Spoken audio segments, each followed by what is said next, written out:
Hello and good morning, everyone. My name is Yugal Vijay Bhaisare, lecturer in Mechanical Engineering Department from NIT Polytechnic Nagpur. मैं आप सभी का स्वागत करता हूँ लेक्चर नंबर 43 में, जहाँ आज हम पढ़ने वाले हैं चैप्टर नंबर 5, जिसका नाम है कूलिंग लोड कैलकुलेशन और जिसका पहला टॉपिक है ह्यूमन कंफर्ट। तो चलिए देखते हैं इसे। ये रहे आपके डिपार्टमेंट के विजन और mission. Please pause the video and read it. I hope आप सभी ने इसे पढ़ लिया होगा। सो चलिए आगे बढ़ते हैं। पिछले लेक्चर में हमने यूनिट 4 को पढ़ लिया था। आप लोगों ने शायद उसकी टेस्ट भी दे दी होगी।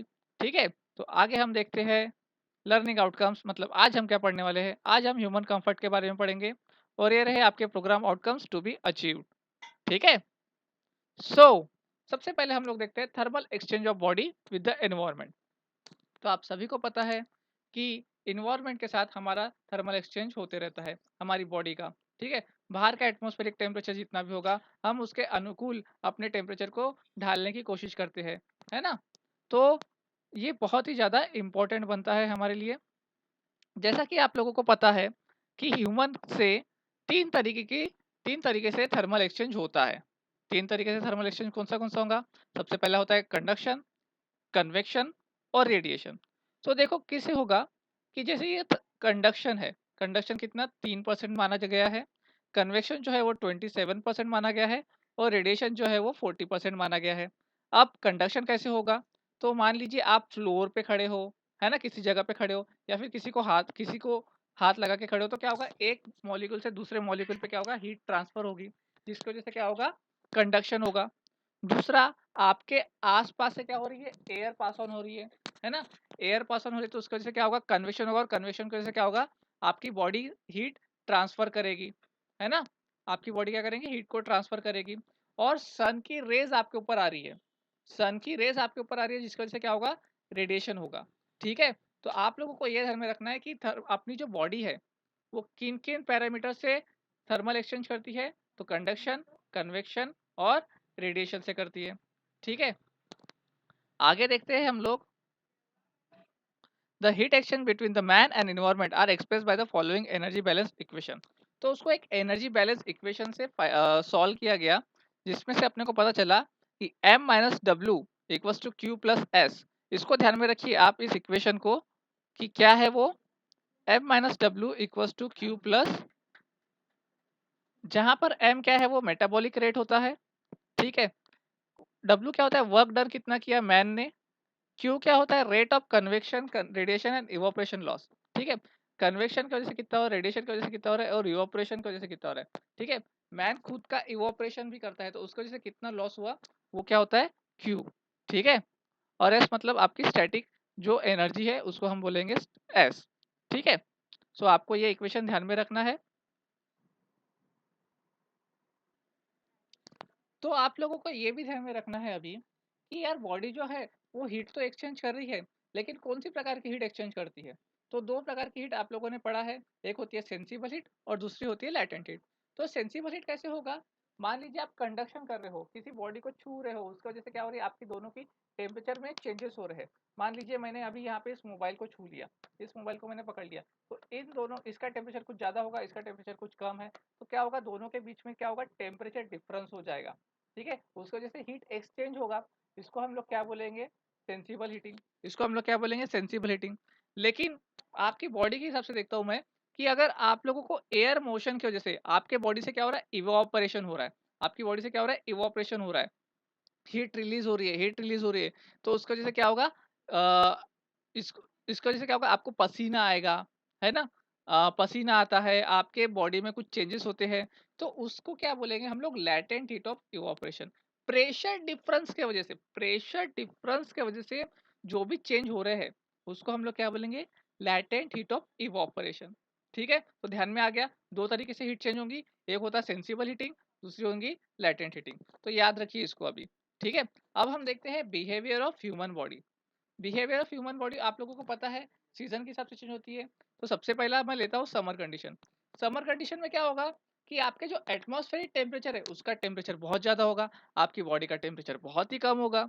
तो क्या होगा, अब आपकी बॉडी को क्या, आपकी बॉडी क्या है, अपने आप उसको मेंटेन करने के लिए क्या करेंगी, स्वेटिंग शुरू करेंगी, पसीना आना आपको शुरू हो जाएगा। ठीक है, क्यों हो रहा है? क्योंकि वो इवोपरेशन हो रहा है आपकी बॉडी से इवोपरेशन हो रहा है, तो क्या हो रहा है, उसमें स्वेटिंग होना शुरू हो जाएगा, पसीना आना शुरू हो जाएगा।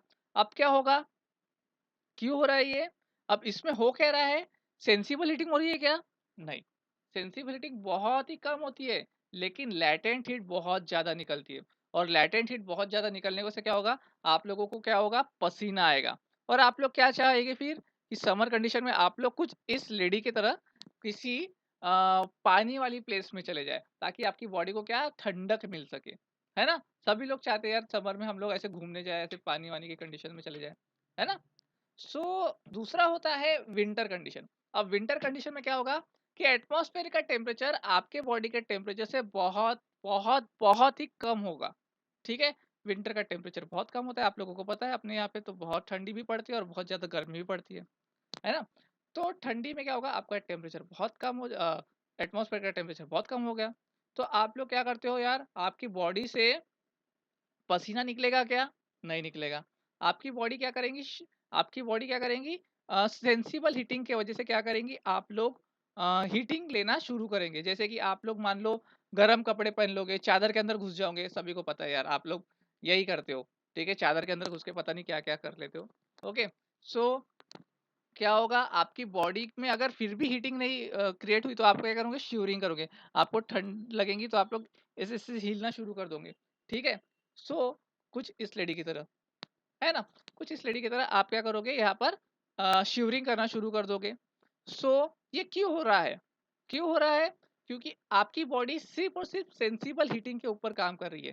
सेंसिबल हीटिंग की वजह से क्या कर रही है, आपकी बॉडी काम कर रही है, आपको हीटिंग प्रोवाइड कर रही है, लैटेंट हीट की वजह से बिल्कुल भी नहीं कर रही है। तो ये ध्यान में रखिए कि बिहेवियर किस प्रकार से चेंज होता है। ठीक है, तो इसको गिनने के लिए the net heat release of the body due to oxidation, इसको इस प्रकार से गिना गया, heat equals to m minus डब्ल्यू which is equals to m one minus efficiency. तो एफिशिएंसी क्या है, कौन सी है, थर्मल एफिशिएंसी आपकी। ठीक है, और W क्या है, आपका पॉजिटिव वर्क, आपने जो भी परफॉर्म किया। और both m and efficiency are govern by the man, जो भी m जो भी काम कर रहा है और उसकी क्या एफिशिएंसी है, वो क्या है, मैन के ऊपर से डिपेंड करते हैं। बस आप इक्वेशन को ध्यान में रखिए, हो सकता है आपके एमसीक्यू में पूछ ले। ठीक है, कि नेट हीट रिलीज को क्या किस प्रकार से डिफाइन किया जाता है। ओके, सो फैक्टर्स अफेक्टिंग ह्यूमन कंफर्ट। तो यार हम लोग ये क्यों पढ़ रहे हैं, हमको कुछ फैक्टर्स देखने पड़ेंगे कि ह्यूमन को किस प्रकार के फैक्टर्स अफेक्ट करते हैं। देखो, अगर आप मान लो कि इंडस्ट्री में चले गए और आप लोगों को क्या, एयर कंडीशनिंग की इंडस्ट्री में चले गए, एयर कंडीशनिंग की इंडस्ट्री में आप लोग चले गए, आप लोगों को बोला चलो यार, आप लोगों को एक डक डिजाइन करनी है, आपको क्या करना है, 30 लोग एक रूम में है, 30 रूम एक रूम में है, तो आप लोगों को उनको ठंडी एयर पास ऑन करनी है। आप लोगों को कौन से ऐसे फैक्टर्स देखने पड़ेंगे, कौन से फैक्टर्स देखने पड़ेंगे, ताकि आपकी जो ह्यूमन बॉडी है उसको आप लोगों को कंफर्ट पहुंचा सको। ठीक है, कंफर्ट पहुंचा सको, आपको बरोबर एयर को उसको पास ऑन कर सको। आपको सीजन भी देखना पड़ेगा, है ना? उस हिसाब से आपको क्या करना है, उसको डक को डिजाइन करना है, ताकि बरोबर से एयर आप उसमें मूव कर सको। तो सबसे पहला फैक्टर कौन सा रहेगा, टेम्परेचर। सभी को पता है कि हमारी जो ह्यूमन बॉडी है 22 डिग्री सेल्सियस से लेकर तो 26 डिग्री सेल्सियस तक बहुत ही कंफर्टेबल फील करती है यार। ठीक है, बहुत अच्छा लगता है अपने को इस टेम्परेचर में। ये मैं नहीं कह रहा हूँ, ये कह रहा है साइंटिफिक रिसर्च। ठीक है, तो ये किया गया। ठीक है, तो हम लोगों को ये भी ध्यान में रखना है टेम्परेचर को। दूसरा जो है वो ह्यूमिडिटी होती है। ह्यूमिडिटी आप लोगों ने सबने चैप्टर नंबर 4 में पढ़ लिया कि क्या होता है, कैसे होता है। ठीक है, तो आप लोगों को ध्यान में रखना है कि ह्यूमन को 30 डिग्री सेल्सियस 30% से लेकर तो 60% की रिलेटिव ह्यूमिडिटी अगर मिल जाए तो हमको मजा आ जाता है। ठीक है, कितना, 30% लेकर तो 60% तक की ह्यूमिडिटी। तो हम लोगों को ये भी ध्यान में रखना है फैक्टर। तीसरा फैक्टर है एयर की प्योरिटी। आपका एयर प्योर होना चाहिए, उसमें किसी भी प्रकार का कचरा नहीं आना चाहिए। मान लो आप अगर किसी ऑडिटोरियम में चले गए और आपको इम्प्योर एयर मिल गई, तो हमारे कैसा शक्ल हो जाती है, क्या कहाँ भेज दिया हम लोगों को, है ना? तो ऐसा हमको बिल्कुल भी नहीं भेजना है, आपको एयर की प्योरिटी के ऊपर भी ध्यान में रखना है। नेक्स्ट है एयर का मोशन। आप सभी को पता है कि यार अगर आपकी एयर शांत खड़ी रही तो आपको मजा आएगा कि नहीं आएगा? बिल्कुल नहीं आएगा सर। आप बोलोगे यार बिल्कुल मजा नहीं आएगा। आप लोग गाड़ी चला रहे हो, मान लो गाड़ी चला रहे हो और ठंडी ठंडी हवाएं आपको लग रही है, तो आपको मजा आएगा कि नहीं आएगा? बिल्कुल आएगा सर। लेकिन आप वहीं पे गाड़ी को खड़ी करके एक बार जगह पे खड़े हो गए तो आपको मजा आएगा? नहीं आएगा। आपको हवा ही नहीं लग रही तो मजा बिल्कुल भी नहीं आने वाला है। ठीक है, तो आपके लिए एयर मोशन भी बहुत ज्यादा जरूरी होता है। ठीक है, आपकी एयर जो है मूवमेंट में होनी चाहिए। ओके। एयर स्ट्रेटिफिकेशन यानी क्या होता है कि आप लोगों को पता है कि एयर की जो डेंसिटी है, एयर की जो डेंसिटी जैसे जैसे सीलिंग की तरफ जाएगी, ऊपर की तरफ जाएगी, वैसे वैसे एयर की डेंसिटी कम हो जाएगी। और अगर मान लो आपने एयर स्ट्रेटिफिकेशन का ध्यान नहीं रखा, डेंसिटी का ध्यान नहीं रखा, तो क्या होगा? नीचे के फ्लोर वालों को एयर बहुत ज्यादा मिल रही है, लॉट में मिल रही है, और ऊपर वाले लोगों को बिल्कुल भी एयर नहीं मिल रही है, बेचारे मर जाएंगे। तो इसलिए आपको क्या करना पड़ेगा? एयर स्ट्रेटिफिकेशन की तरफ भी ध्यान देना पड़ेगा। ठीक है। और लास्ट है एयर की क्वांटिटी। एयर की क्वांटिटी कहाँ पे ज्यादा होनी चाहिए, कहाँ पे कम होनी चाहिए, कितने लोगों के हिसाब से कहाँ पे कितनी क्वांटिटी होनी चाहिए, वो भी आपको ध्यान में रखना है। मान लीजिए आप लोग 15 लोगों के लिए एक रूम डिजाइन कर रहे हो और वहां पे आप लोग एक डक लगा रहे हो। ठीक है, तो क्या होने वाला है?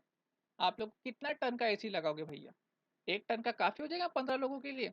ठीक है। और वहीं पे अगर मान लो आप लोगों ने बोला नहीं नहीं नहीं, हम 15 लोगों के लिए 2 टन का एसी लगाएंगे, हो सकता है क्या पॉसिबल? बिल्कुल भी नहीं हो सकता। वो 2 टन का एसी लगाओगे, इतनी एयर भर जाएंगी, लोगों को उससे भी प्रॉब्लम होना शुरू हो जाएगा, है ना? इसलिए आपको लोगों की क्वांटिटी के हिसाब से भी एयर की क्वांटिटी को मैच करना पड़ता है। Okay. Hot and cold surfaces, जैसा कि मैंने आपको बताया, वेदर के हिसाब से आपके सर्फेसेस चेक करने पड़ेंगे। आपको हॉट सरफेस में करना है, कोल्ड सरफेस में करना है, वो भी आपको अपने ध्यान में रखना पड़ेगा। तो ये 7 फैक्टर्स है जो आपको ह्यूमन कंफर्ट को लेते हुए आपको एयर कंडीशनिंग को डिजाइन करना है। ठीक है, देखते हैं आगे। Effective temperature. इफेक्टिव टेम्परेचर यानी क्या होता है? तो एक साइंटिफिक रिसर्च की गई कि कहाँ पे ह्यूमन को कंफर्ट मिलता है। साइंटिफिक मेथड हमने बताया कि कहाँ पे ह्यूमन को कंफर्ट मिलता है, उस टेम्परेचर को क्या बोला गया? इफेक्टिव टेम्परेचर बोला गया। इफेक्टिव टेम्परेचर बोला गया। तो ये कहाँ कहाँ पे काम करता है, कौन से इसके फैक्टर्स है जो इसके ऊपर डिपेंड करते हैं? सबसे पहला होता है ड्राई बल्ब टेम्परेचर। तो भैया आपका एटमॉस्फेयर का टेम्परेचर, जो ड्राई बल्ब टेम्परेचर है, वो बहुत मायने करेगा। दूसरा रिलेटिव ह्यूमिडिटी, अभी आपको बताया कि ह्यूमन को कहाँ पे रिलेटिव ह्यूमिडिटी चाहिए। और तीसरा होता है एयर की मोशन। एयर की मोशन जो है उसके ऊपर भी डिपेंड करेगा आपका इफेक्टिव टेम्परेचर। अब ये बोलोगे आप ये किस बेसिस पे बोल रहे हो? तो ये भैया ये मैं नहीं बोल रहा हूँ, ये साइंटिफिक रिसर्च बोल रहा है, जिसके वजह से एक कंफर्ट चार्ट बनाया गया। कंफर्ट चार्ट जो है वो कुछ इस प्रकार का है। ठीक है, तो इसको हम लोग थोड़ा सा ध्यान से देख लेते हैं। कंफर्ट चार्ट यानी होता क्या है? तो क्या किया गया कि आपका जो ड्राई बल्ब टेम्परेचर है, आपका जो ड्राई बल्ब टेम्परेचर है, उसको हम लोगों ने एक्स एक्सिस पे यानी एब्सिसा पे मार्क कर दिया। और वेट बल्ब टेम्परेचर जो है उसको हमने ऑर्डिनेट ऑर्डिनेट यानी वाई एक्सिस पे मार्क कर दिया। ठीक है, ड्राई बल्ब टेम्परेचर और वेट बल्ब टेम्परेचर के बीच का ये डिफरेंस है। अब बीच में क्या कर दिया हम लोगों ने? इसकी रिलेटिव ह्यूमिडिटी जो है, रिलेटिव ह्यूमिडिटी को यहाँ पर मार्क कर दिया इन प्रेजेंट ऑफ परसेंटेज। ये देखो आपकी रिलेटिव ह्यूमिडिटी की लाइन से। ठीक है, ये जा रहा 10 20 30 40 50, ये जा रहे हैं आपके। ठीक है, तो इसको हम लोगों ने यहाँ पे मार्क कर दिया। अब हमने क्या किया? सीजन के हिसाब से हम लोगों ने इसको चेक किया। सीजन के हिसाब से कैसे चेक किया? तो ये देखो भैया, ये रह गया आपका ड्राई बल्ब टेम्परेचर, ये आपका टेम्परेचर है। हाँ, ये टेम्परेचर है। और ये होगा कहाँ पे, कितने परसेंट लोगों को बहुत ज्यादा मजा आया इन टेम्परेचर के बीच में। ठीक है, तो ये माना गया कि समर कंडीशन में, जो समर कंडीशन है उसमें 98% लोग, 98% लोगों को मजा आ गया। कहाँ पे? कौन से टेम्परेचर पे? 21 डिग्री सेल्सियस पे उनको बहुत मजा आ गया। ठीक है, 21 नहीं एक्चुअली, ये 20 21 22, यहाँ पे 22 आ गया, तो यहाँ पे आ गया मेरे ख्याल से 21 point something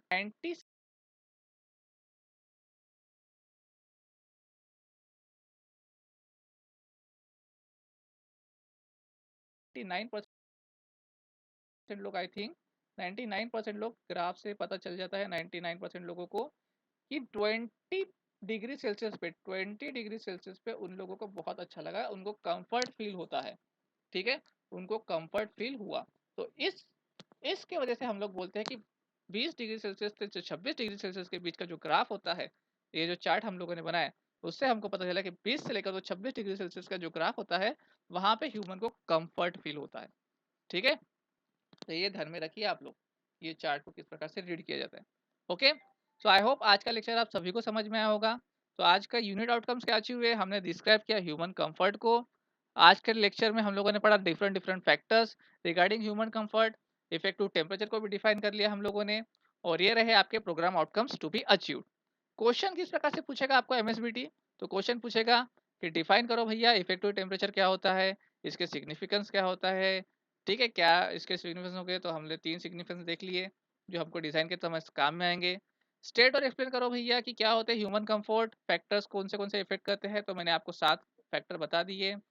thermal exchange mechanism आपको बताना है। थर्मल एक्सचेंज मैकेनिज्म जो आपको सबसे स्टार्टिंग में बता दिया मैंने कि कंडक्शन कन्वेक्शन और रेडिएशन की वजह से होता है। और उसके डिफरेंट डिफरेंट फैक्टर्स भी बताए, 2-3 फॉर्मूले भी बता दिए। ठीक है, तो ये 3 क्वेश्चन आपको इस टॉपिक के ऊपर पूछ सकता है। That's all from today's lecture. अगले लेक्चर में हम लोग पढ़ेंगे हीट लोड कैलकुलेशंस के बारे में। बिल्कुल भी मिस मत कीजिएगा, थोड़ा सा लंबा लेक्चर जाएगा ये वाला, लेकिन बहुत मजा आने वाला है। ओके, तो मिलते हैं अगले लेक्चर में, तब तक के लिए keep learning, happy learning, bye bye.